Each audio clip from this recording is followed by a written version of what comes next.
नमस्कार, स्वागत है आप सभी का इंडिया न्यूज देख रहे हैं आप। मैं हूं आपके साथ पराग गुप्ता। प्रधानमंत्री के आगमन पर कुछ लोग व्यवस्था बिगाड़ने की कोशिश कर सकते हैं। ऐसे में खुफिया रिपोर्ट के आधार पर पुलिस ने छात्र नेता मनीष ओझा समेत 12 लोगों के घर नोटिस चस्पा किया है। चिन्हित किए गए लोगों में कांग्रेस सपा से जुड़े लोग भी हैं। 7 दिसंबर को प्रधानमंत्री के गोरखपुर पहुंचने पर किसी मुद्दे को लेकर विरोधी दल के लोग सड़क पर आ सकते हैं। खुफिया एजेंसी ने इसे लेकर प्रशासन और पुलिस के अधिकारियों को गोपनीय रिपोर्ट दी थी, जिसको लेकर प्रशासन अलर्ट है।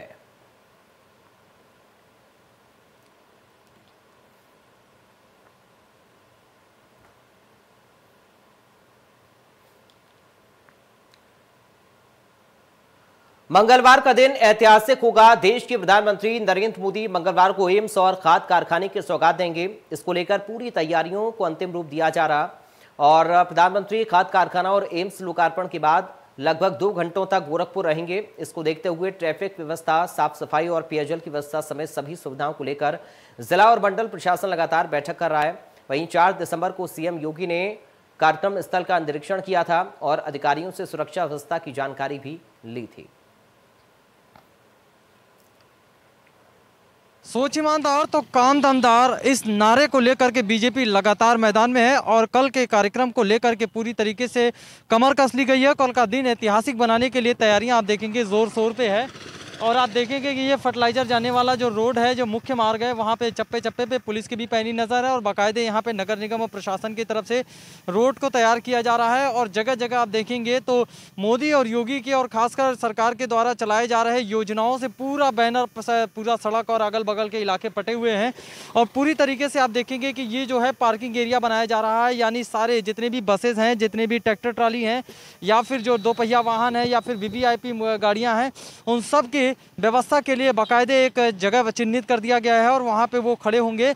और ये कह सकते हैं कि देश के प्रधानमंत्री नरेंद्र मोदी के कार्यक्रम को लेकर के जिला प्रशासन से लेकर के पुलिस महकमा पूरी तरीके से तैयार है और यहाँ के लोग भी अपने पीएम को देखने के लिए उनकी अगुवाई में पलके बिछाए बैठे हुए हैं। Sushil Kumar, India news, Gorakhpur.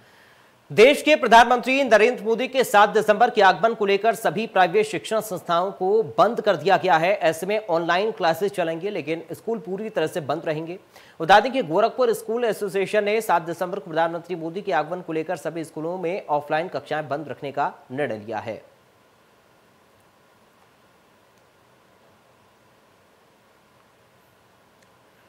BJP प्रदेश अध्यक्ष स्वतंत्र देव सिंह ने रायबरेली के ऊंचाहार में सभा को संबोधित किया। उन्होंने कहा कि केंद्र की मोदी और प्रदेश की योगी सरकार की नीतियों को लेकर जनता के पास जा रहे हैं। स्वतंत्र देव सिंह ने सपा पर जमकर निशाना साधा।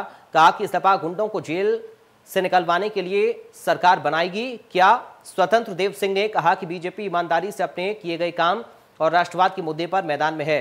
उन्होंने सीएम योगी को कर्मठ मुख्यमंत्री बताते हुए कहा कि बीजेपी गरीबों को मुफ्त आवास, राशन और किसानों को दी गई राहत के भरोसे मैदान में है।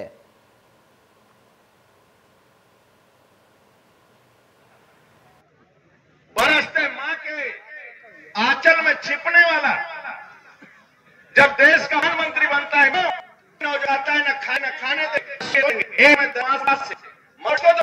बोले अपने बेटे को दूंगा। बेटा करता है, बोला मेरा बेटा ई रिक्शा चलाता है। फिर हम चुनाव लड़ रहा है क्या? बोली नहीं, एक बेटा मेरा चुनाव लड़ रहा है और एक बेटा है।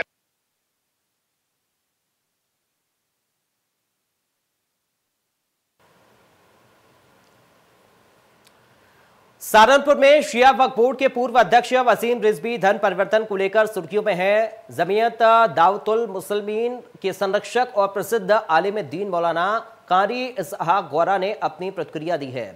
गौरा ने कहा है कि मजहब इस्लाम में दीन के लिए कोई जोर जबरदस्ती नहीं है और हमारा मुल्क लोकतांत्रिक देश है। यहाँ सबको अपनी जिंदगी अपने हिसाब से जीने का पूरा इख्तियार है, पर किसी के धर्म के बारे में आलोचना करने की किसी को इजाजत नहीं है। गौरा ने कहा कि रिजवी के धर्म परिवर्तन पर हैरान होने वाली कोई बात ही नहीं। रिजवी के खुद इस्लाम मुखालिफ कार्यों ने उनको बहुत पहले इस्लाम से अलग कर दिया था। अस्सलामु अलैकुम वरहमतुल्लाहि वबरकातुहू।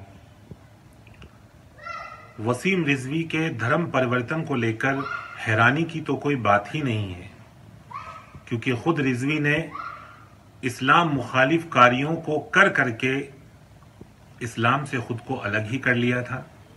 अब वो किसी भी धर्म में जाएं, इस पर कोई हैरानी की बात नहीं है। मैं ये बात वाज़ेह कर दूं कि मजहब इस्लाम में दीन के लिए।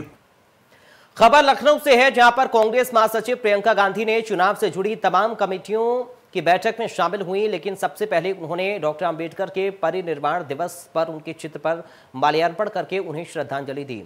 प्रियंका गांधी ने संविधान निर्माण में डॉक्टर अंबेडकर के योगदान को याद किया। प्रियंका गांधी ने आज घोषणा पत्र कमेटी, समन्वय समिति, इलेक्शन और कैंपेन कमेटी की बैठक में हिस्सेदारी की। चर्चा के दौरान उन्होंने कहा कि घोषणा पत्र में युवाओं, वंचित वर्ग और सभी तबके के लोगों का विशेष ध्यान रखा जाएगा। प्रियंका गांधी ने कहा कि उत्तर प्रदेश कांग्रेस का घोषणा पत्र देश की प्रगति का रास्ता तैयार करने वाला दस्तावेज होगा। लखनऊ में अजय कुमार लल्लू ने प्रियंका गांधी की बैठक पर बयान दिया। उन्होंने कहा कि कैंपेन कोऑर्डिनेशन कमेटी की बैठक हुई, जिसमें चुनाव को लेकर रणनीति तय हुई। उन्होंने कहा कि चुनावी घोषणा पत्र पर चर्चा की है। कहा प्रियंका गांधी ने किसान, नौजवान, महिलाओं के मुद्दे को कैसे उठाए। घोषणा पत्र में इन सभी चीजों पर चर्चा हुई है।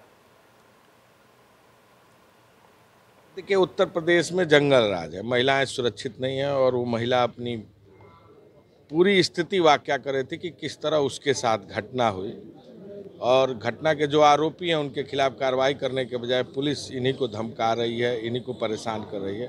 तो उन्होंने अपनी पूरी बात महासचिव दीदी प्रियंका जी के समक्ष रखा है। लखनऊ में शाहजहांपुर से आई पीड़िता को देख प्रियंका गांधी ने काफिला रोक दिया। प्रियंका गांधी ने पीड़िता को कॉल हाउस बुलाया। अजय कुमार लल्लू पीड़िता को लेकर कॉल हाउस पहुंचे। पीड़िता से अपने कॉल हाउस पर प्रियंका गांधी ने मुलाकात की। पीड़िता ने शाहजहांपुर पुलिस पर गंभीर आरोप लगाया है। पीड़िता ने शाहजहांपुर के 5 पुलिसकर्मियों पर रेप का आरोप लगाया है। प्रियंका गांधी ने पीड़िता को न्याय दिलाने का भरोसा दिलाया है।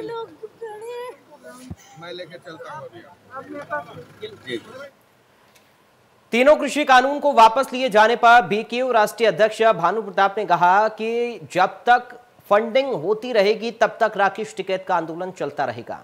कांग्रेस फंडिंग कर रहा है, वे लोगों को काट के लटका देते हैं। उन्होंने कहा कि 26 को पुलिस पर हमला किया, सैकड़ों पुलिस वाले घायल हो गए, उनकी मांगे मानी गई। हम शांतिपूर्वक मांगे मान रहे हैं, हमारी मांगे नहीं मान रहे हैं। हम मांग करते हैं कि किसान आयोग का गठन हो। हमारे संवाददाता ने बीकेयू के राष्ट्रीय अध्यक्ष भानु प्रताप से खास बातचीत की। भारतीय किसान यूनियन भानु के राष्ट्रीय अध्यक्ष हमारे साथ बात करने के लिए मौजूद है भानु प्रताप सिंह। जो सरकार है उन्होंने तीनों कृषि कानून वापस ले लिए हैं। अमित शाह कहते हैं जो भी इनकी मांगे पूरी की जाएगी। लगातार उसके बावजूद भी आंदोलन चल रहा है, किस तरह से देखते हैं? ऐसा है, उनका आंदोलन तब तक चलेगा कि जब तक उनको फंडिंग मिलती रहेगी। वो तीनों क्या, चारों क्या, जिनकी मांगे वो सब पूरी हो जाएं, जब तक कांग्रेस फंडिंग देती रहेगी आंदोलन चलता रहेगा। लेकिन हमें पूछो, देश हित में, समाज हित में, लोकतंत्र के हित में, न्यायालय के हित में, जब हमने 27 जनवरी को वहां से छोड़ा तो हमारी मांग तब भी थी और अब भी है, किसान आयोग का गठन किया जाए। किसान आयोग में सभी सदस्य किसान रहे, किसान आयोग का अध्यक्ष भी किसान रहे। 75 साल की किसान विरोधी नीतियों के कारण जो किसान कर्जदार है, आत्महत्या करता है, कर्ज नहीं पड़ पाता। क्यों? कि लागत मूल्य के बराबर उसको कीमत मिलती नहीं, इसलिए वो कर्जदार हो जाता है और कर्ज में मर जाता है। तो इसलिए कर्ज माफ किया जाए। ठाकुर भानु प्रताप, जिन्होंने साफ तौर पे कहा है कि जो आंदोलन चल रहा है उनको जब तक कांग्रेस से फंडिंग मिलती रहेगी तब तक वो आंदोलन चलेगा। वही दूसरी तरफ इनका कहना है कि इनकी जो मांगे है किसान आयोग का गठन हो, जिसमें कि जो सदस्य हो, अध्यक्ष हो, जो भी पदाधिकारी हो, सब किसान ही हो। पंकज मंडल, इंडिया न्यूज, लखनऊ। उत्तर प्रदेश विधानसभा चुनाव से पहले एक बार फिर से बीजेपी को भगवान श्री राम की याद आई है। बीजेपी की ओर से संगम नगरी प्रयागराज में कई जगह पर होर्डिंग लगाए गए हैं। इन होर्डिंग को लेकर अब विवाद गहराता नजर आ रहा है। विपक्ष इस होर्डिंग को लेकर जहां बीजेपी पर हमलावर हो गया है, तो वहीं बीजेपी नेताओं का कहना है कि राम मंदिर का मुद्दा बीजेपी के चुनाव के एजेंडे में हमेशा से रहा है और उनके लिए ये आस्था का प्रश्न है, इसलिए भगवान राम को छोड़ने का कोई सवाल ही पैदा नहीं होता। सपा के जिला अध्यक्ष योगेश यादव का आरोप है कि होर्डिंग के जरिए बीजेपी राम मंदिर निर्माण का श्रेय लेने की कोशिश कर रही है और खुद के लिए वोट लेने की अपील भी कर रही है, जबकि राम मंदिर का निर्माण सुप्रीम कोर्ट के निर्देश पर हो रहा है।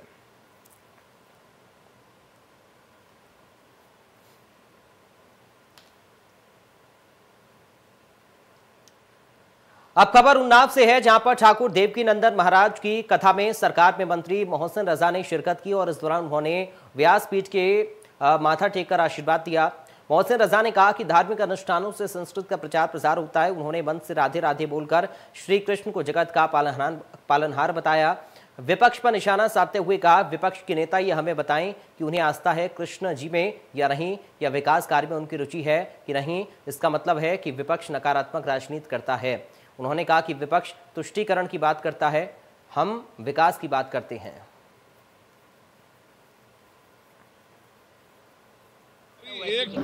हमारी समझ में नहीं आता है कि हम हिंदुस्तान में रहते हैं और हिंदुस्तान में और खासकर उत्तर प्रदेश में हमारे बड़े बड़े 3 आराध्य हैं।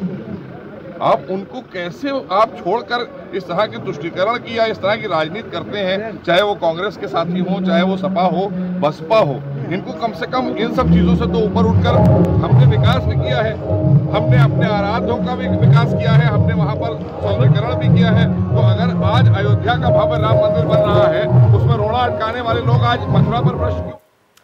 उत्तर प्रदेश विधानसभा चुनाव नजदीक आते ही बीजेपी विधायक को लापता के पर्चे बंटवाए गए। विधायक का पता विधानसभा बख्शी का तालाब पहचान लिखे हुए क्षेत्र की जनता तक पहुंचाए गए। पेपर के अंदर सैकड़ों की तादाद में बीकेटी विधानसभा में विधायक के खिलाफ पर्चे लोगों तक पहुंचाए गए।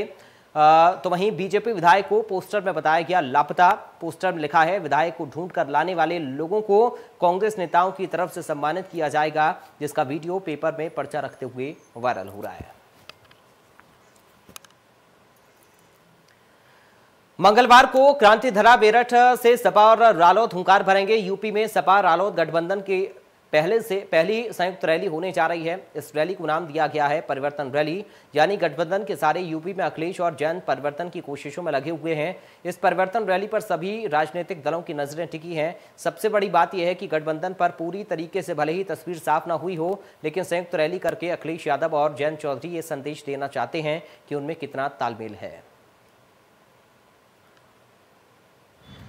पार्टी और संयुक्त रैली है लोकदल की, और यहाँ हमारे दोनों नेता यानी समाजवादी पार्टी के राष्ट्रीय अध्यक्ष माननीय श्री अखिलेश यादव जी दबथवा में आ रहे हैं, और राष्ट्रीय अध्यक्ष जो लोकदल के हैं जो हमारे जैन चौधरी साहब हैं वो भी वहाँ पे दबथवा में आ रहे हैं, और सारे परेशान हैं।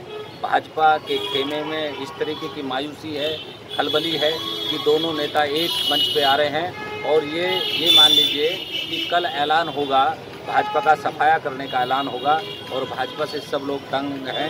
किसानों पे अत्याचार, जुल्म जाति और दलितों पे अत्याचार, मुसलमानों पे, यानी कि इस देश में रहने वाले क्या छोटा व्यापारी हो क्या कोई भी हो, हर समाज पे अत्याचार इस भाजपा ने किया है, उसको उखाड़ फेंकने का कल ऐलान। उत्तर प्रदेश और उत्तराखंड के बॉर्डर अधिकारियों की चुनाव को लेकर हुई समन्वय बैठक आयोजित की गई। आगामी विधानसभा चुनाव के मद्देनजर दोनों राज्यों के अधिकारियों ने गोष्ठी की। डीएम और एसपी ने बॉर्डर के संबंधित अधिकारियों को गुंडा एलिमेंट के खिलाफ कड़ी कार्रवाई करने के निर्देश दिए। बरकातपुर उत्तम शुगर मिल के गेस्ट हाउस में ये बैठक हुई।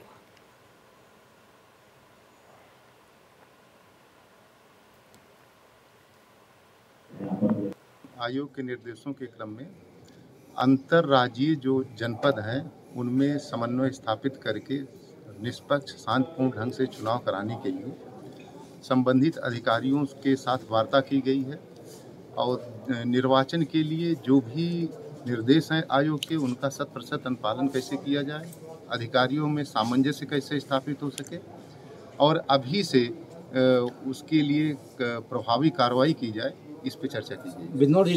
माननीय निर्वाचन आयोग के निर्देश पर जो बॉर्डरिंग स्टेट है, तो उत्तर प्रदेश में बिजनौर, और जो उत्तराखंड का है हरिद्वार, पौड़ी और उधम सिंह नगर, 3 जनपदों के पुलिस प्रशासनिक अधिकारी, थानाध्यक्ष स्तर के अधिकारियों की गोष्ठी हुई। इसमें अपराध एवं अपराधियों की सूचनाओं का आदान प्रदान, NBW, शराब की तस्करी, असलहों की तस्करी, यहाँ तक कि अगर कोई डबल वोटर है इस पर भी चर्चा की गई। नीट सॉल्वर गैंग मामले में वाराणसी कमिश्नरेट पुलिस को बड़ी सफलता हाथ लगी है, और नीट परीक्षा में खुद की जगह सॉल्वर को बैठाने वाली छात्रा को पिता के साथ गिरफ्तार किया गया है। पुलिस को इन दोनों की तलाश में कई दिनों से जुटी हुई थी। सॉल्वर गैंग की विवेचना में पहली बार अभ्यर्थी की गिरफ्तारी हुई है। मूल रूप से त्रिपुरा की रहने वाली छात्रा फर्जी तरीके से नीट में उत्तीर्ण होकर डॉक्टर बनना चाहती। पूछताछ में अभ्यर्थी के पिता गोपाल विश्वास ने नीट फर्जीवाड़े में संलिप्तता स्वीकार की। खबर बहराइच से है, जहां पर जिला अस्पताल में इमरजेंसी विभाग के डॉक्टर्स के साथ पुलिस कर्मियों द्वारा अभद्रता की गई। अभद्रता से नाराज तमाम अस्पताल कर्मियों ने इमरजेंसी सेवा को ठप कर दिया। पुलिस विभाग के खिलाफ जमकर नारेबाजी की। बताया जा रहा है कि इमरजेंसी कक्ष में मौजूद डॉक्टर सीरियस मरीजों का इलाज कर रहे थे। इस बीच कुछ पुलिसकर्मी मेडिकल करवाने के लिए किसी शख्स को लेकर आए। पुलिसकर्मियों ने डॉक्टर्स पर दबाव बनाया कि मरीजों का इलाज छोड़कर पहले मेडिकल किया जाए। इस पर इमरजेंसी के डॉक्टर नाराज हो गए। मौके पर पहुंचे मुख्य चिकित्सा अधिकारी ओपी पांडे ने सभी कर्मचारियों को समझाने बुझाने के बाद इमरजेंसी सेवा बहाल कराई। खबर सुल्तानपुर से है, जहां पर सोनम चिश्ती को किन्नर कल्याण बोर्ड का उपाध्यक्ष बनाया गया है। उपाध्यक्ष बनने के बाद पहली बार जिला आगमन पर भाजपाइयों ने उनका जोरदार स्वागत किया। सोनम चिश्ती ने कहा कि सुल्तानपुर को स्मार्ट सिटी बनाना मेरी पहली प्राथमिकता है। उन्होंने कहा कि 2022 में बीजेपी की एक बार पुनः पूर्ण बहुमत की सरकार बनेगी। इस दौरान सोनम चिश्ती ने विपक्ष पर निशाना साधा और कहा कि कांग्रेस, सपा, बसपा, जातिवादी दल, पूर्व मंत्री अखिलेश यादव को मैंने दिल से श्राप दिया है।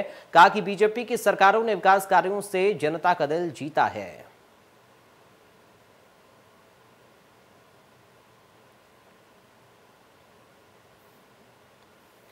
कानपुर देहात में तेज रफ्तार का कहर देखने को मिला। सवारियों से भरी प्राइवेट बस डंपर में जा घुसी। हादसे में बस में सवार करीब 50 सवारी घायल हो गई। सभी घायलों को जिला अस्पताल में भर्ती करवाया गया। एक महिला और व्यक्ति की हालत नाजुक है। कानपुर हैलट अस्पताल में इन सभी को रेफर किया गया है।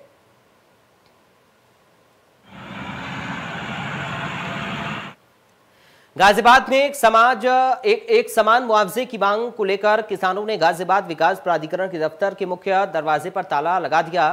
ताला लगने की वजह से जीडीए के अधिकारी काफी देर तक जीडीए के भीतर ही बंद रहे। किसानों ने काफी देर तक जीडीए के बाहर प्रदर्शन किया। हालांकि मौके पर पहुंचे प्रशासन और पुलिस के अधिकारियों ने किसानों को समझाया, मगर किसानों ने चेतावनी दी कि जब तक उनकी मांगें पूरी नहीं होंगी तब तक एक दफ्तर के गेट पर लगा ताला नहीं खुलेगा। किसान गौरीशंकर ने कहा कि ट्रैक्टर लेकर किसान जीडीए के दफ्तर पर पहुंचे हैं और एक समान मुआवजे की मांग कर रहे हैं। जब हम परेशान हैं तो जीडीए के अधिकारियों को भी परेशान करेंगे। हमसे बात करने के लिए एसडीएम सदर आए थे, जो फिर से आश्वासन देकर गए हैं। जी, हमारी मांगे हैं एक समान मुआवजे के लिए। हम पिछले 19 महीने से बापूधाम मधुबन में धरना दे रहे हैं। हम बार बार इनसे मीटिंग कर रहे हैं। हमसे कह रहे हैं कि भैया हमें लिखित में जो आपने दिया था, 2007 में हमारा इनका समझौता हुआ था, जिसमें इन्होंने जीडीए के अधिकारी, जो ओएसडी हैं, सब जितने भी बड़े अधिकारी हैं, सबके साथ सबके साइन हैं इस पर कि अगर भविष्य में कभी मुआवजा बढ़ता है तो वो तुम्हें भी मिलेगा। लेकिन इस योजना में जो भी मुआवजा बढ़ा है, लेकिन अभी क्या है, वो अपने लिखे हुए कोई नहीं मांग रहे हैं, बिल्कुल भी है। हमारी मांगे बस इतनी है, हमें ये लिखित में एक आश्वासन दे दें कि हमारी समस्याओं का समाधान हो जाए। मैनपुरी में बेसिक शिक्षा अधिकारी को दबंग टीचर ने स्कूल में बंधक बना लिया, तो वहीं दबंग टीचर के भय के चलते बीएसए ने कोई भी तहरीर नहीं दी। करीब 1 घंटे तक बीएसए को बंधक बनाए रहा। ड्राइवर ने 112 नंबर पर पुलिस को सूचित किया। ग्रामीणों के कहने के बावजूद भी बेसिक शिक्षा अधिकारी को दबंग टीचर ने नहीं छोड़ा। बेसिक शिक्षा अधिकारी के साथ टीचर ने मारपीट की और कपड़े चश्मा भी तोड़ दिया। उन्होंने प्रत्यावेदन दिया, 9 पेज का प्रत्यावेदन उनको दिया। उन्होंने मांग की थी कि सर मेरा यहाँ से ट्रांसफ़र कर दिया जाए। तो हमने कहा कि इसके विभागीय नियमानुसार रूप से हम देखेंगे, इस पर कार्रवाई की है। इसके बाद वो मेज को थपथपा करके, घूसा मार करके और सारे बच्चों को उनको बुला लिया। विद्यालय के जो विद्यार्थी थे, बॉयज़ गर्ल्स, और ग्राउंड में इन्होंने टाट पट्टी बिछा ली। ग्राउंड में इन्होंने माइक बना लिया और सारे को जोर जोर से कहने लगे बीएसए मुर्दाबाद और तमाम तरह के ऐसे अपशब्द बोल रहे थे जिनको यहाँ कहना। उधर कानपुर के सरसी गांव के प्राथमिक विद्यालय में बड़ी लापरवाही देखने को मिली, जहां खाना बनाते समय खाने में छिपकली गिर गई, तो वहीं खाना बच्चों को खिला दिया गया, जिससे कि खाने के बाद करीब 9 बच्चों की हालत बिगड़ गई। सभी बच्चों को अस्पताल में भर्ती करवाया गया। सूचना के बाद मौके पर पुलिस पहुंची।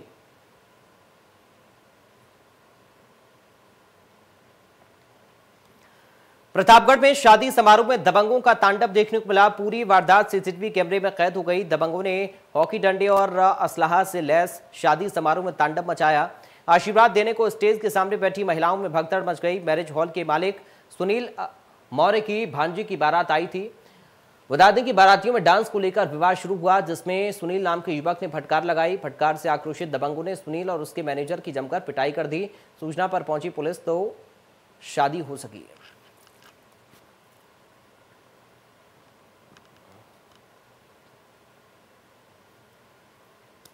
मिर्जापुर में पुआल में भीषण आग लग गई, जिसमें झुलसकर 3 बच्चों की मौत हो गई। बता दें कि पुआल में बच्चे खेल रहे थे, इसी वक्त पुआल में आग लग गई। बच्चे आग की चपेट में आने से दर्दनाक हादसा हुआ, जिसमें 3 बच्चों की झुलसने से मौत हो गई।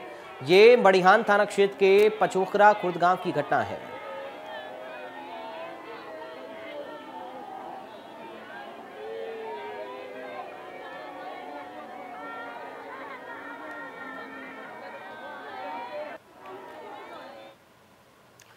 खबर एटा कासगंज रोड से है, जहां पर महिला की हत्या मामले में ग्रामीणों ने जाम लगा दिया। एसएसपी उदय शंकर सिंह ने पहुंचकर परिजनों को कार्रवाई का आश्वासन देकर जाम खुलवाया। सुबह से लगे हुए जाम को परिजनों ने एसएसपी से बात कर जाम को खोल दिया। बता दें कि कई घंटे एटा कासगंज रोड जाम रहा। एसएसपी एटा ने पीड़ित परिवार को निष्पक्ष और बारीकी से जांच कराकर कार्रवाई का परिजनों को भरोसा दिया।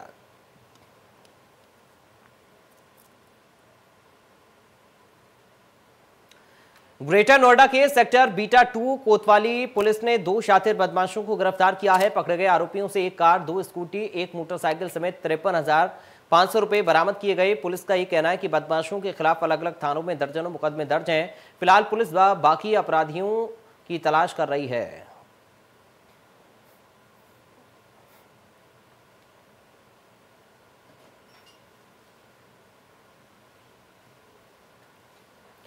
हमीरपुर पुलिस ने अवैध असला बनाने की फैक्ट्री में छापेमारी की, जहां रिवॉल्वर, तमंचे समेत भारी तादाद में अधवने असले और हथियार बनाने का सामान बरामद हुआ।